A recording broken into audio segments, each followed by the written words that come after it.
الحمد للہ نحمده ونصلی علی رسولہ الکریم۔ الحمد للہ رمضان المبارک کا مہینہ اللہ نے ہمیں عطا فرمایا، اس میں ہم نے روزے رکھے۔ اب جیسے ہی چاند نظر آئے گا، جیسے تراویح ختم ایسے روزے ہی ختم۔ لیکن یہ ہماری غلط فہمی ہے، رمضان گزرتے ہی تراویح تو ختم ہو جاتی ہے، روزے ختم نہیں ہوتے۔ اتنا فرق پڑتا ہے کہ روزوں کی فرضیت ختم ہو جاتی ہے۔ آپ صلی اللہ علیہ وسلم نے رمضان کے علاوہ بھی سال بھر میں کچھ ایام، کچھ دن ایسے ہیں جن میں روزہ رکھنے کی ترغیب دی ہے، اگرچہ وہ فرض نہیں ہے۔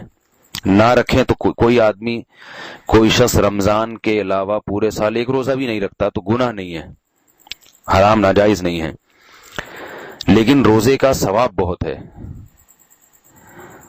جیسے نفلی نماز میں کچھ نمازیں ہیں جن کی کا بہت ثواب ہے، ایسے ہی نفلی روزوں کا بھی ثواب ہے۔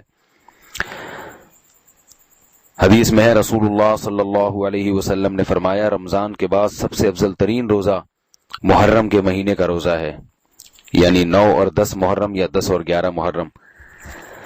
تو ہمیں اہتمام کرنا چاہیے کہ 10 محرم کا اور 9 محرم کا ہم روزہ رکھیں۔ اور رمضان کے فوراً بعد جو روزے آتے ہیں وہ شوال کے 6 روزے۔ رسول اللہ صلی اللہ علیہ وسلم نے فرمایا، من صام رمضان ثم اتبعہ 6 من شوال کان کصیام الدہر، جس نے رمضان کے روزے رکھے اور اس کے بعد شوال میں 6 روزے رکھے تو یہ ایسے ہے جیسے پورے سال اس نے روزے رکھے۔ تو رمضان ختم ہونے کے بعد اگر ہمت ہو تو شوال میں بھی 6 روزے رکھنے چاہیے، صحیح ہے، مسلم کی حدیث ہے۔ البتہ بعض علماء کہتے ہیں کہ یہ 6 روزے لگاتار نہیں رکھیں بلکہ تقسیم کر کے رکھیں، تو دونوں طرح سے اختیار ہے۔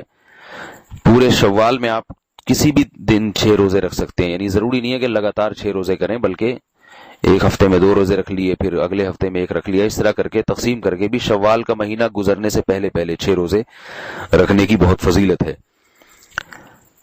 اس کے علاوہ پیر اور جمعرات کو خصوصیت کے ساتھ روزہ رکھنا، اس کی حدیث میں ترغیب وارد ہوئی ہے۔ آپ صلی اللہ علیہ وسلم نے فرمایا کہ پیر اور جمعرات کے دن اعمال اللہ کے ہاں پیش ہوتے ہیں، فَأُحِبُّ أَن يُعْرَضَ عَمَلِي وَأَنَا صَائِمٌ، میں چاہتا ہوں کہ میرا عمل جب اللہ کے سامنے پیش ہو تو میں روزے سے ہوں۔ اور اس دن میں آپ صلی اللہ علیہ وسلم کی ولادت بھی ہوئی۔ آپ صلی اللہ علیہ وسلم نے اس لیے بھی اس دن میں روزہ رکھا ہے۔ اس میں بہت ساری حکمتیں تھیں، جیسے آپ ربیع الاول پہ جو میرا بیان ہے اس میں نے یہ وضاحت کی ہے کہ آپ صلی اللہ علیہ وسلم نے اپنی ولادت کے دن روزہ رکھ کر یہ بتا دیا کہ میری ولادت کے دن کو عید کا دن نہیں قرار دیا جا سکتا، کیونکہ روزہ اور عید جمع نہیں ہوتے، تو یہ حکمت بھی ممکن ہے اس میں ہو۔ لیکن بہرحال چونکہ نبی صلی اللہ علیہ وسلم نے پیر اور جمعرات کے روزے کا اہتمام فرمایا ہے، اس لیے ہمارے لیے بھی سنت ہے کہ پیر اور جمعرات کا روزہ رکھیں، اس کی فضیلت دوسرے دنوں کی نسبت زیادہ ہے۔ اس کے علاوہ مہینے میں 3 روزے ایام 20 کے، یعنی جب چاند خوب روشن ہوتا ہے، 13، 14 اور 15ویں تاریخ کا چاند، 13ویں کا چاند جب ہو اور اگلے دن 13ویں تاریخ ہو تو 13ویں تاریخ، 14ویں تاریخ اور 15ویں تاریخ، کسی بھی اسلامی مہینے کی 13، 14 اور 15 تاریخ کو 3 روزے جس نے رکھے، حدیث میں آتا ہے رسول اللہ صلی اللہ علیہ وسلم نے فرمایا، صوم 3 ایام من کل شہر صوم الدہر کلہ، متفق علیہ، کہ جس شخص نے ہر مہینے 3 روزے رکھے اسے پورے سال کے روزوں کا ثواب ملے گا۔ علماء نے اس میں حکمت یہ بیان کی ہے، یعنی اس کی وجہ یہ بیان کی ہے کہ ایک نیکی اللہ کے ہاں 10 نیکیوں کے برابر، تو ایک روزہ اللہ کے دربار میں 10 روزوں کے برابر، 3 روزے 30 روزوں کے برابر۔ تو جب ہر مہینے میں 3 روزے ہوں گے تو اس کا مطلب اللہ کے ہاں یہ لکھا جائے گا گویا اس نے پورا مہینہ روزہ رکھا ہے، تو ظاہر ہے جب ہر مہینے 3 روزے تو پورے سال روزوں کے برابر اس کو ثواب دیا جائے گا۔ یہ حدیث میں فضیلت ہے۔ اور اگر کسی سے یہ نہیں ہوتا، مخصوص ایام جیسے پیر اور جمعرات کو رکھنا کسی کے لیے مشکل ہے، کوئی مثال کے طور پر کسی کو اس دن مصروفیت زیادہ ہوتی ہے یا چھٹی اتوار کو ہوتی ہے تو اتوار کو آسانی ہے، تو کسی بھی دن رکھ لیں، کوئی لازمی نہیں ہے کہ پیر اور جمعرات ہی کی پابندی ہو یا مہینے کے 3 دنوں ہی کی پابندی ہو۔ مقصد یہ ہے کہ ہمارے اعمال میں جیسے فرض نماز کے ساتھ نوافل بھی ہمارے اعمال میں ہوتی ہیں، تو پھر فرض کی کمی کس سے ہوگی؟ نوافل سے پوری ہوگی قیامت کے دن۔ تو ایسے ہی فرض روزہ جو ہے اس کے ساتھ ساتھ انسان کو اپنے اعمال میں، جیسے آج کل کہتے ہیں نا، اسپیئر میں نفلی روزے بھی رکھنے چاہیے. جب آپ لمبے سفر پہ جاتے ہیں تو گاڑی میں جتنے ٹائر ہوتے ہیں ساتھ میں ایک اسپیئر میں ٹائر رکھا جاتا ہے. بھئی کچھ بھی ہو سکتا ہے، یہ ٹائر ضائع ہو سکتا ہے، تو راستے میں کوئی اسپیئر ٹائر تو ہو رکھنے کے لیے. اسپیئر پارٹس ضروری اسپیئر پارٹس رکھے جاتے ہیں لمبے سفر میں.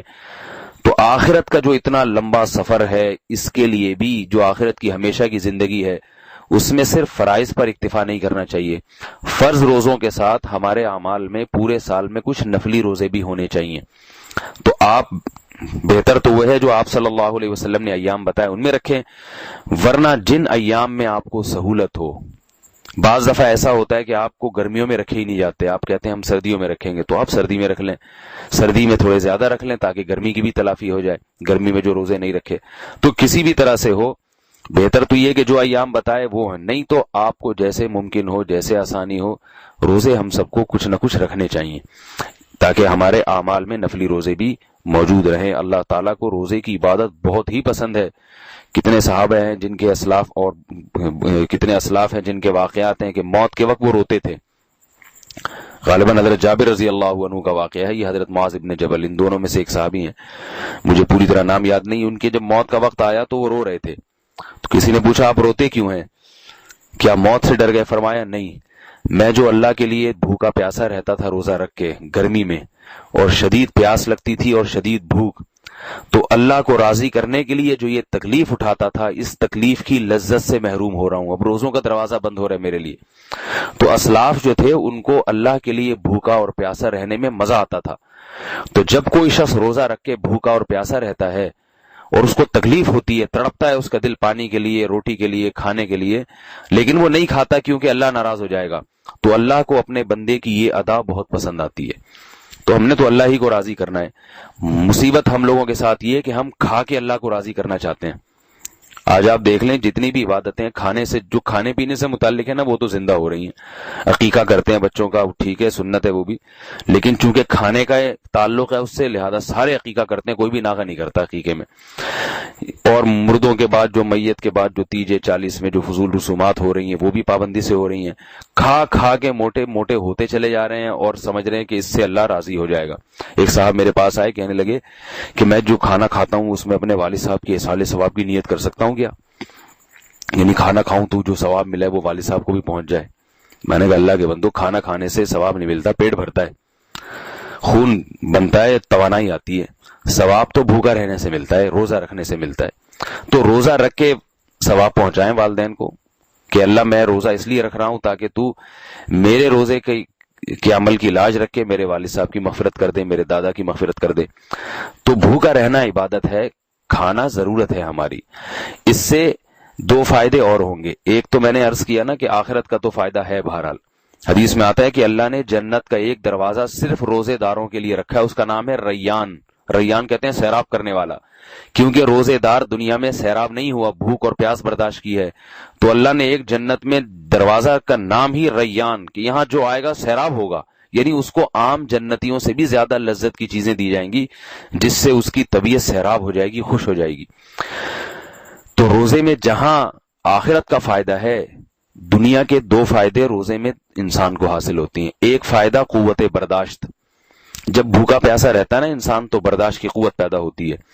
برداشت کی قوت جب ہوگی تو بہت سارے کام ہمارے دنیا کے ایسے ہیں جو برداشت کی قوت نہ ہونے کی وجہ سے ہم ان کا بیڑا غرق کر دیتے ہیں، برباد کر دیتے ہیں.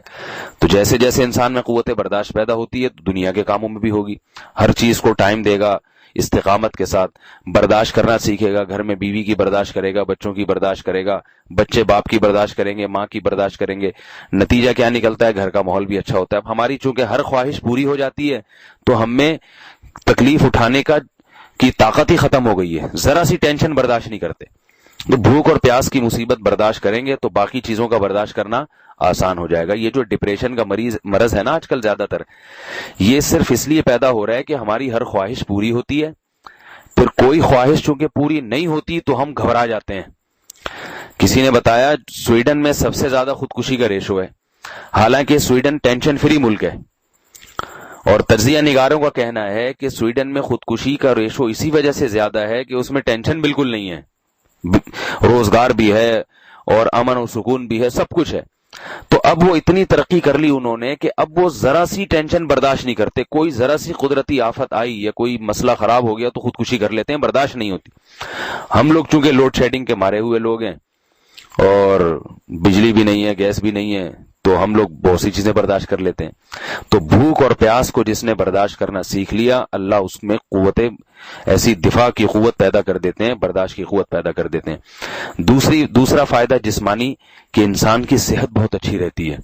آپ کسی ڈاکٹر حکیم سے پوچھیں، جو روزے رکھنے والے لوگ ہیں ان کے جسم میں چربی نہیں پیدا ہوتی، ان کو ڈاکٹر کوئی پرہیز بھی نہیں بتاتے، کیونکہ ان کا جسم اتنا بھوکا رہتا ہے نا کہ وہ پھر جو بھی کھائیں گے آرام سے ہضم ہو جائے گا، ہلکا پھلکا رہتا ہے۔ انسان کا دماغ، انسان کی آنکھیں، انسان کے کان، یہ ساری کی ساری قوتیں پوری کی پوری سلامت رہتی ہیں، صحیح طرح سے کام کرتی ہیں، دماغ صحیح کام کرتا ہے، تو جسم میں اضافی چربی بنتی ہی نہیں ہے۔ یہ جسمانی فائدہ، اسی وجہ سے روزہ رکھنے والوں کی عمریں لمبی ہوتی ہیں، تو یہ جسمانی فائدہ بھی ہے۔ اس لیے ہمت کریں، اللہ مجھے بھی توفیق دے، آپ حضرات کو بھی توفیق دے کہ ہم رمضان گزرنے کے بعد بھی نفلی روزوں کا معمول بنائیں۔ گھر میں ایسا ہونا چاہیے کہ پیر کے دن، جیسے یہ جو مہینے میں 3 دن ہے، سب گھر والوں کا روزہ ہے، کتنا اچھا لگے گا، سب سحری کریں گے، سب افطاری کریں گے بھائی ہم، کیونکہ چاند کی تاریخیں ہم سب گھر والے روزہ رکھتے ہیں۔ اگر گھر کا ایسا ماحول بن جائے تو وہی رمضان کا مزہ آنا شروع ہو جائے گا۔ اللہ تعالیٰ سمجھنے کی، عمل کی توفیق عطا فرمائے۔